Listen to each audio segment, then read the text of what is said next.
March Madness is finally here. The rankings were just released, and the tournament games are going to be kicking off this week.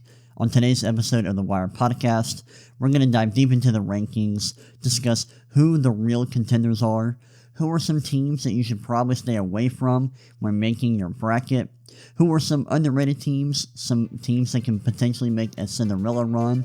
We're going to dive deep into all of this today. I hope you're excited. I know I am. And let's go ahead and dive right in.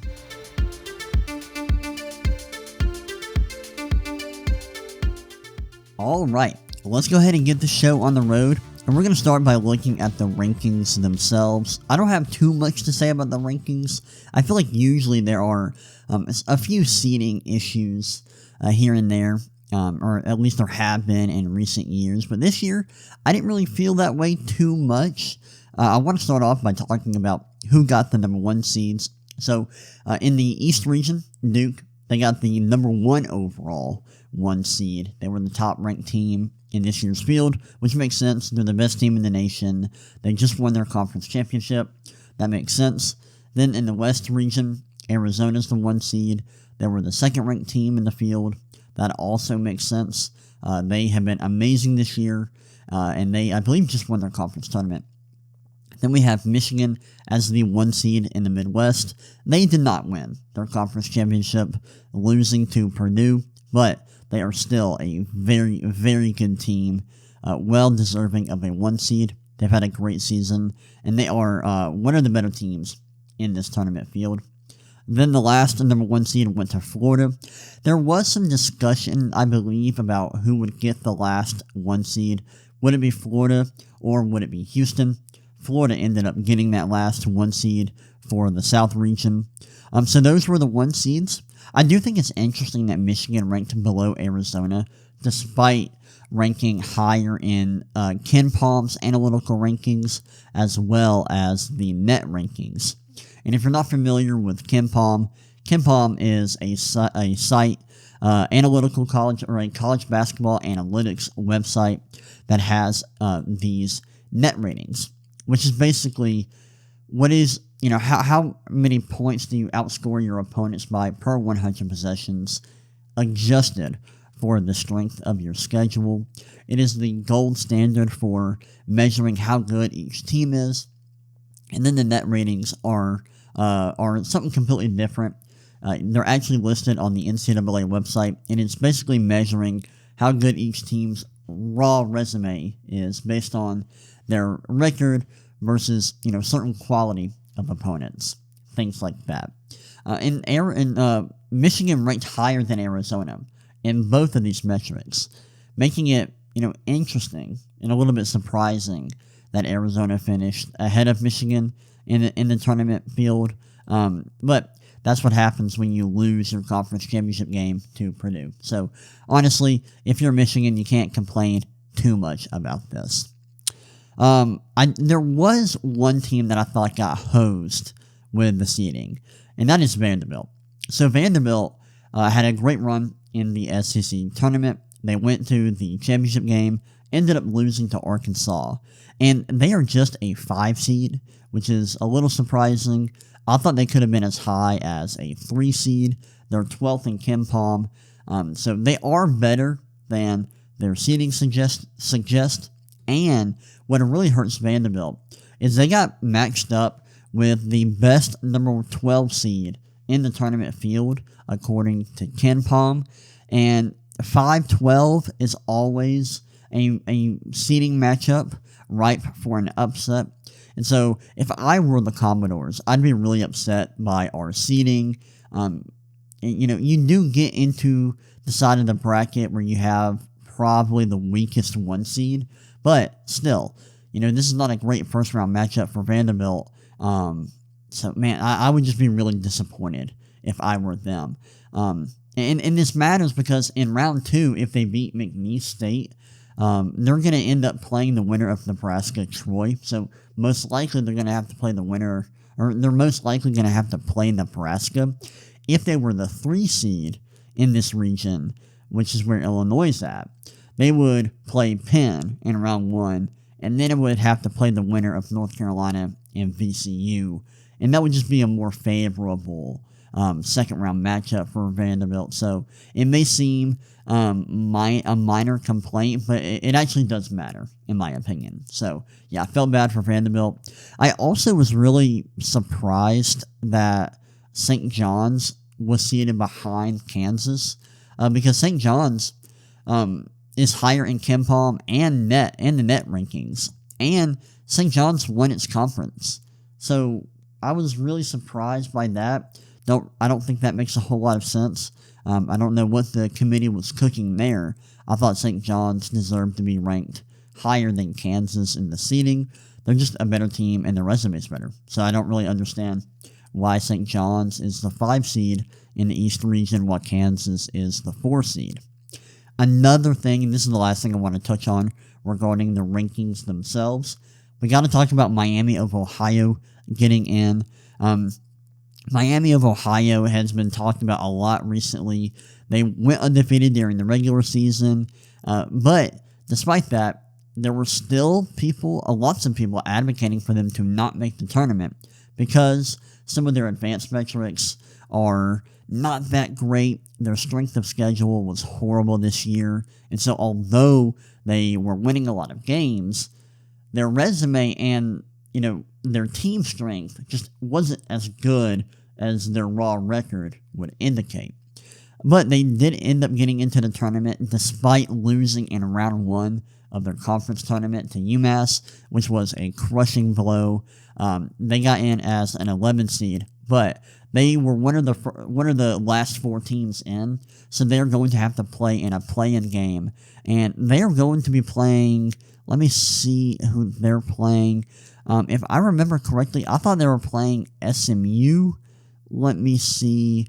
I can't remember off the top of my head. I believe they're playing SMU. I could be wrong about that. But, yeah, I can see it here. Yeah, they're playing SMU on March 18th. So that'll be big.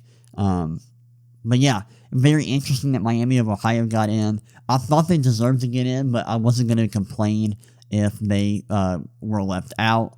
The resume was worthy of inclusion, in my opinion, but they just weren't a great team. And you lost in round 1 of your conference tournament.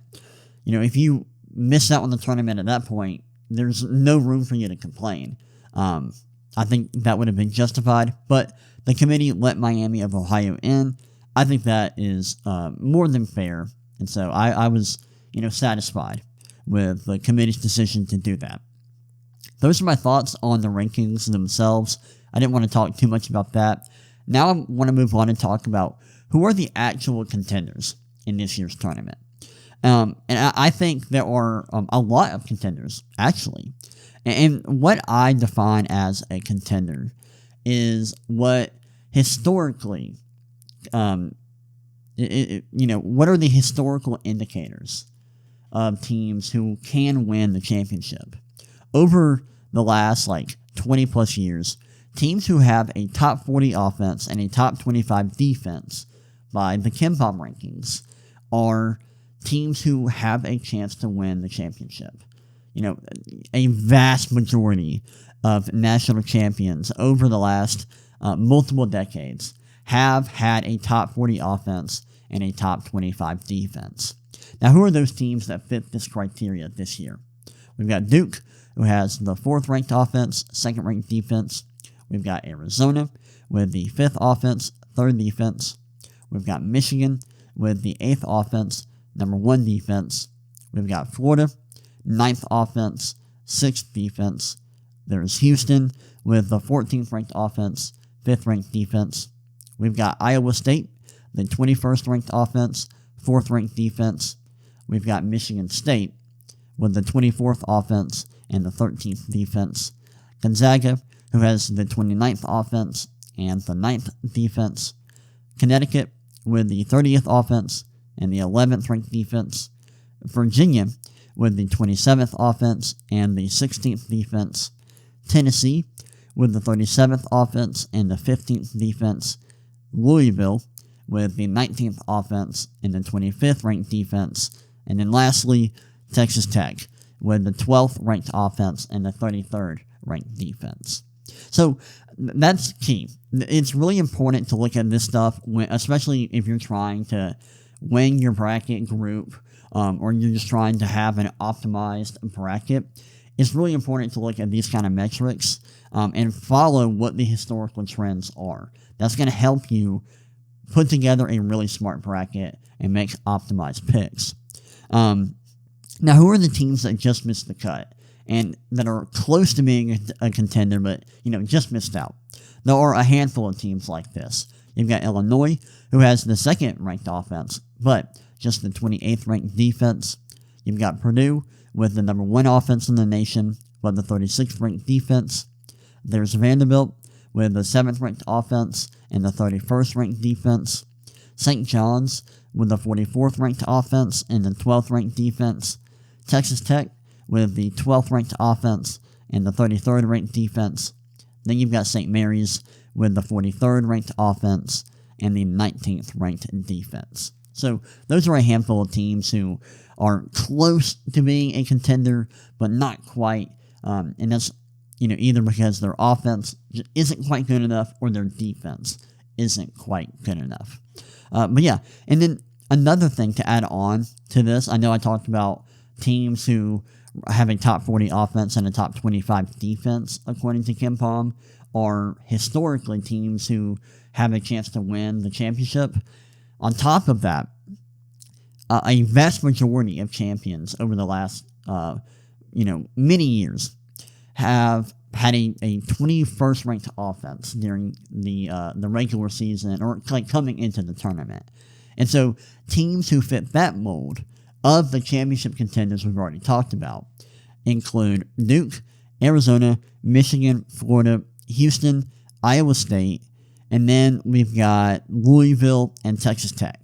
So if you want to kind of narrow down the list of contenders from the contenders we've already talked about, those are the teams who have an even better chance of winning the championship because their offense is so good. Those are teams who have, a really high-level offense and a really high-level defense. So those are the teams I would expect to win the national championship this year. Now, who are the teams that you should probably stay away from when putting together your bracket? These are teams who have a top 4 seed that rank sub-top 50 on offense or defense. So these are teams who have a top 4 seed and just, aren't great on either side of the court.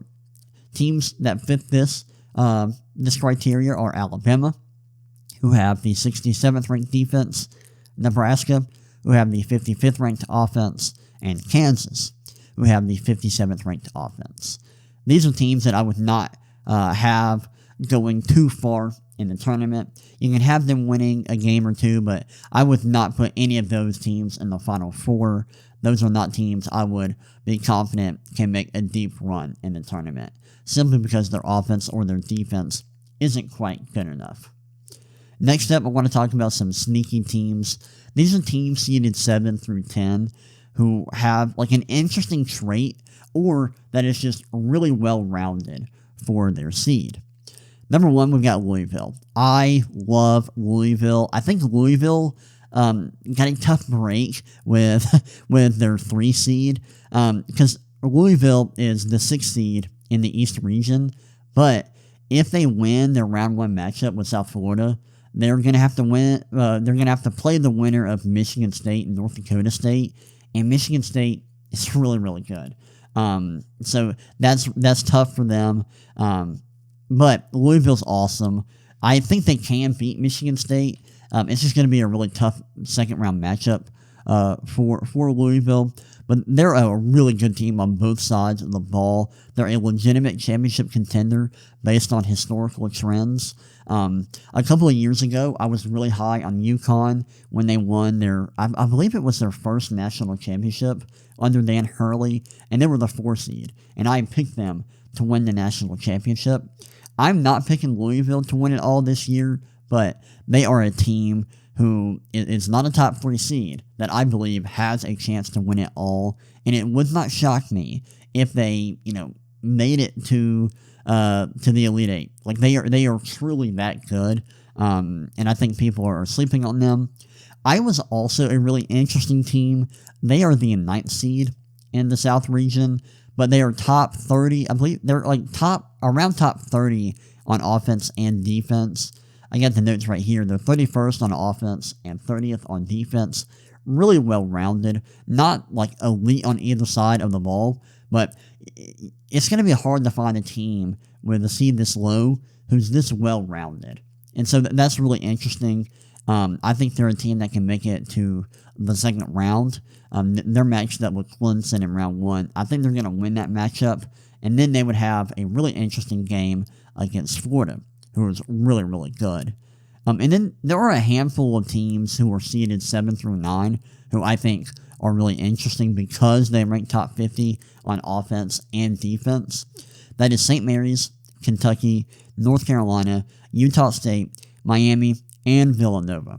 So those are all teams in that 7 to 9 seed range that I think are interesting.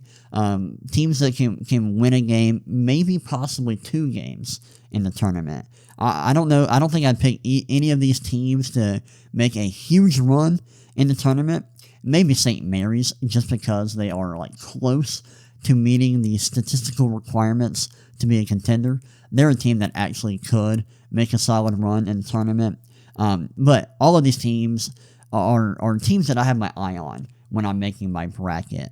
But yeah, those are really interesting, sneaky teams, seeded 7 through 9.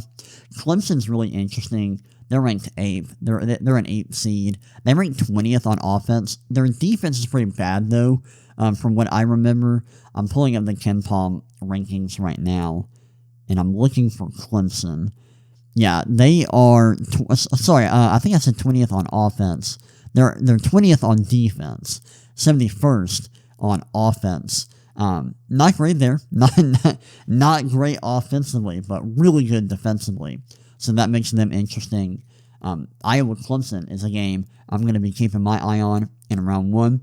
And then Texas A&M, they're the only double-digit seed that ranks top 50 on offense and defense.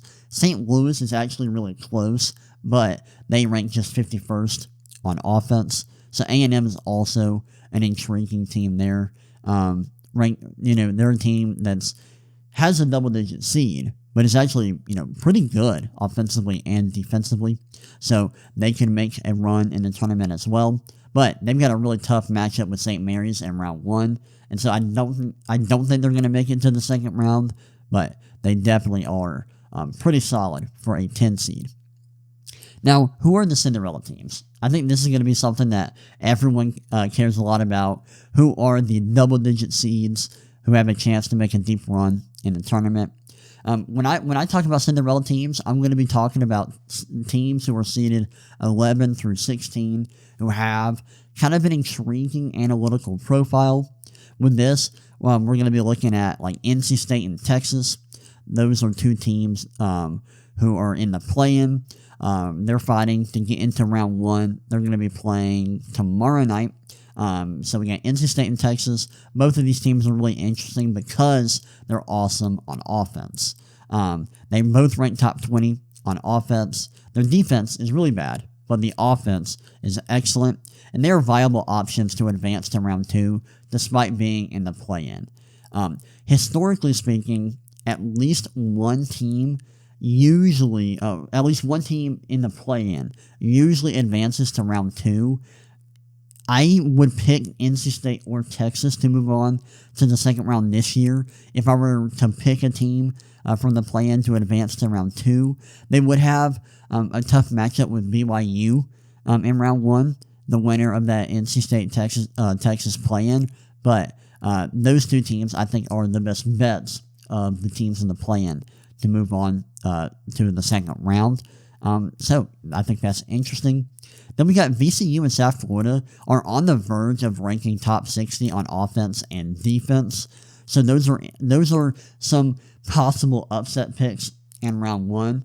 I don't think South Florida will win in round one because they're playing Louisville, and that's a freaking brutal matchup for South Florida in round one. I mean, you could have gotten matched up with like North Carolina, but you get matched up with Louisville. That's brutal. And I don't mean to throw shade at North Carolina. Louisville is just really, really good analytically.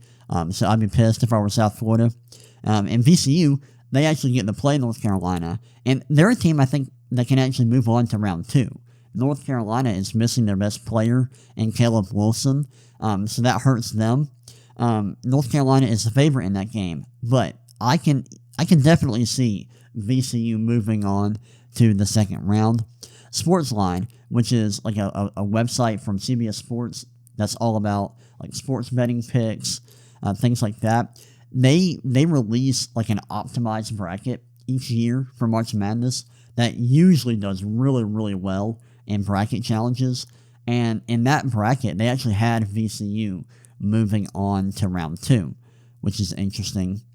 If you're looking for like a true Cinderella, I would look at McNeese and Hofstra. They are the only 12 seeds or lower that rank top 100 on both offense and defense. McNeese is playing Vanderbilt in round one. That's a tough matchup. I don't know if I would pick McNeese to upset Vanderbilt, but Hofstra is playing Alabama. That is actually a really interesting upset pick, in my opinion, because Alabama is really good, but they ranked just 67th on defense. Am I going to be picking either team to pull off the upset? I don't know. I think I do want to have one big upset in round one, because typically we do see a team seeded 13th or below win and advance to the round of 32. We typically see at least one team like that advance past the first round, and I think Hofstra might be the best bet there for that. Just because Alabama is just not that great defensively, and defense matters a lot in the tournament. So, yeah, McNeese and Hofstra are two Cinderella teams I'm going to be looking at in the tournament. Northern Iowa is also kind of interesting. They're really good defensively. They rank 24th on defense. They're playing St. John's, who is good. So I don't think they're going to advance past round one, but Northern Iowa is really, really good. And I don't really expect any 14 seed, 15 seed, or 16 seed to win in the tournament. I am not ever going to pick a team seeded that low to win, generally. It's not a good bet. And when I'm filling out my bracket, I'm going for complete optimization. I'm trying to pick the best bracket. I'm trying to get every pick right. So I am just not going to be picking teams seeded that low. But in round one, if you are looking for some upset picks, you got Hofstra, you got McNeese. There's typically going to be a 5-12 upset, and we do have some interesting matchups in that department. Vanderbilt, they got a tough matchup with McNeese. And then up top, Wisconsin High Point, I don't really think that's going to be an upset. I don't think St. John's is going to get upset. Akron over Texas Tech will be interesting, but Texas Tech, they're really, really good. So I am not expecting them to get upset in round one. If you're going to go with an upset pick, maybe Wisconsin's a good pick. I don't think Wisconsin is that great of a 5 seed. They're 51st on defense, which isn't that great. I don't really think highly of High Point, but if I were to pick a 5 seed to get upset, it'd probably be Wisconsin, because I just don't view them that highly. Their analytical profile just isn't that good for being seeded that high. And what are some games to watch in round one? This will be the last thing I talk about on today's episode. What are the really good matchups to look out for in the first round? First off, Villanova-Utah State's really interesting. Those teams are really close analytically. I think that's got a chance to be a really good matchup. That'll be a lot of fun. Louisville-South Florida's interesting. I'm going to keep my eyes on that game because I'm really high on Louisville, and I think South Florida is an interesting 11 seed.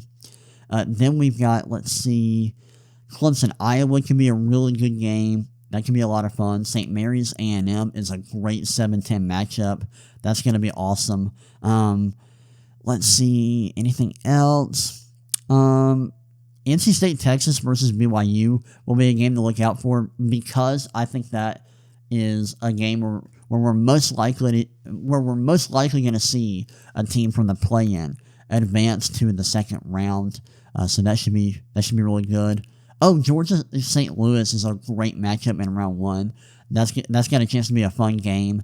I think Georgia will win, but St. Louis is really good, especially on offense, and so I actually like that. Georgia's great offensively as well, but St. Louis is more well-rounded on both ends of the floor. So that's got to be a chance to be a good game. Those are really the games I'm going to be keeping my eye on in round 1. And I do want to give my Final Four and my championship pick. I do want to do that for this episode. The teams I think are going to make the Final Four are going to be Duke, because they're the best team in the nation. Arizona, they're awesome on both ends of the floor. They've been playing really well recently. I'm going to go with Houston coming out of the South region. So I've got Duke, Arizona, and Houston. The Midwest region's interesting. Michigan, for whatever reason, seems to love to play down to their opponents. And so I am kind of intrigued by Iowa State, but Michigan is simply too good on both ends of the floor. They rank top 10 on offense and defense.